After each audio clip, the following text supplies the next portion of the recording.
Super 6 అమలు చేయము, సాధ్యం కాదు అని చెప్పలేదు. అది చాలా ఇబ్బందిగా ఉంది, అయినా అమలు చేస్తా, వెసులుబాటు వస్తున్న కొద్దీ అమలు చేస్తానన్నాడు.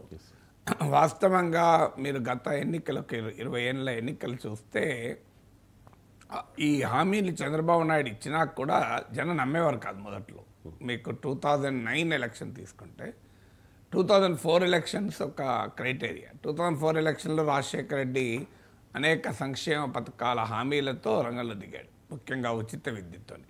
అప్పుడు చంద్రబాబు నాయుడు దాన్ని వ్యతిరేకిస్తూ ఓపెన్గా మీరు ఉచిత విద్యుత్ ఇస్తే కరెంటు తీగల పైన బట్టలు ఆరేసుకోవాల్సి వస్తుందని కూడా అన్నాడు.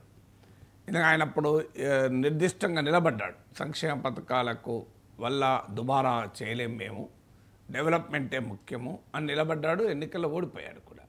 2009కి వచ్చే వరకు అర్థం చేసుకున్నాడు, ఇది పూర్తిగా మనలాంటి దేశంలో లిబరలైజేషను, ఎకనామిక్ రిఫార్మ్స్, డెవలప్మెంట్ అంటే సాధ్యం కాదు, వెల్ఫేర్ కూడా అవసరము అని 2009లో ప్రతి ఒక్కరి అకౌంట్లో 2000 రూపాయలు వేస్తాను, అప్పుడు బటన్ నొక్కడం